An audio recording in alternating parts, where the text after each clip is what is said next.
waktu awal tahun kemarin, jumlah titik genangan di DKI itu mencapai 486 titik.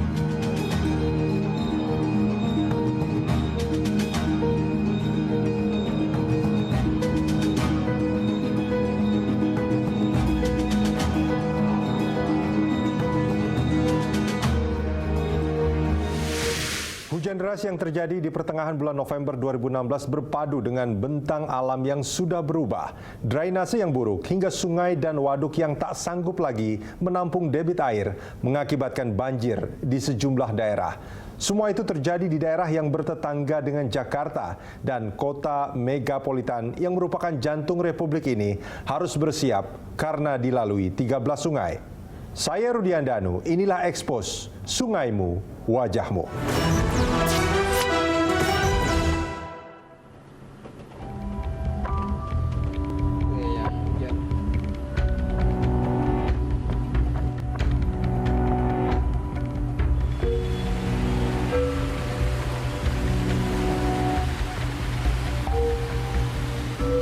Jakarta harus tetap waspada, mengingat banjir selalu menjadi bahaya laten bagi megapolitan ini.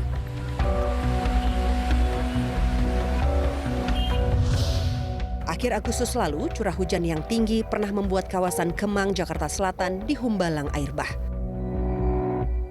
Saat itu, hujan deras sudah turun di periode yang disebut BMKG sebagai kemarau basah.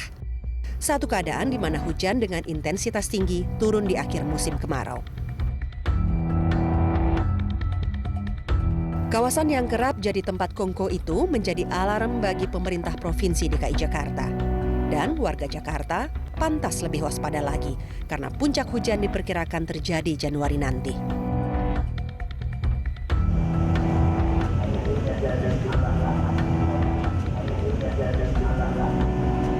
Untuk mengantisipasinya, pemerintah Provinsi Jakarta menggeber normalisasi Kali Ciliwung. PU2 Manggarai. PU2 Manggarai. Masuk Manggarai.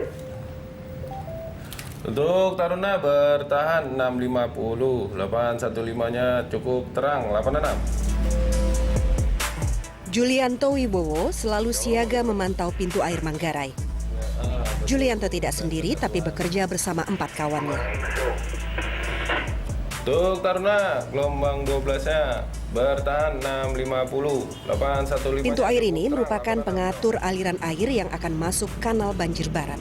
Jadi, bagian penting dalam pengendalian banjir di Jakarta. Pintu air Manggarai menjadi alat ukur untuk memperkirakan daerah di sekitarnya aman dari banjir atau tidak saat debit air kiriman dari Bogor tiba.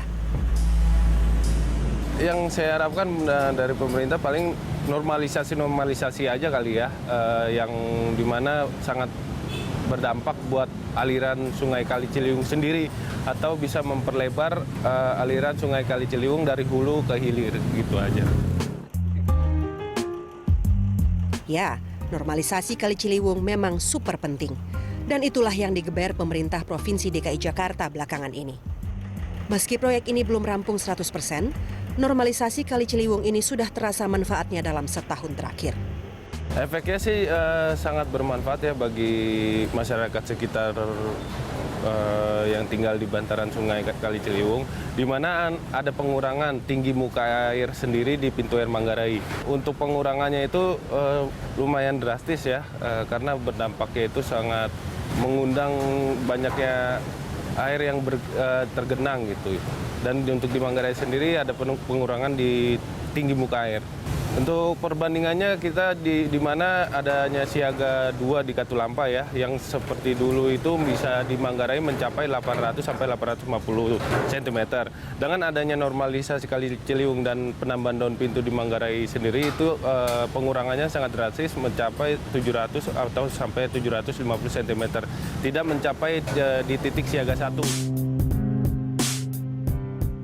Normalisasi Ciliwung bermula dari pintu air Manggarai ini. Tujuannya, menormalkan kondisi sungai seperti sedia kala. Balai Besar Wilayah Sungai Ciliwung Cisadane mengerjakan normalisasi sepanjang 19 km hingga jembatan tol TB Simatupang. Lebar Sungai Ciliwung akan dinormalkan menjadi 35 hingga 50 meter. Begitu pula dengan kapasitas sungai menampung debit air yang dinaikkan. Kali kita melihat kondisi hampir sepertiga atau seperempat dari bentang Kali Ciliwung itu berada di Jakarta. Dan kebetulan Jakarta kurang dia strategis karena berada di hilir dari Kali Ciliwung yang sepanjang lebih kurang 110 km mulai dari Gunung Pangrango. Jadi bermuara ke Jakarta. Lebih kurang hampir 20 km berada pada wilayah administrasi Jakarta dan kondisi pada daerah rendah. Kondisi yang ada di kita sekarang, Kali Ciliwung itu hanya mampu menampung kapasitas 220 meter kubik per detik. Kondisi yang ada sudah di atas itu. Sudah kondisi yang dilakukan oleh Balai Besar Ciliwung Cisadane sudah menuju ke 570 meter kubik per detik. Artinya konsekuensinya apa? Ruang tampung aliran kita harus menyesuaikan. Baik kondisi lebar maupun kedalamannya. Ini yang sedang kita lakukan.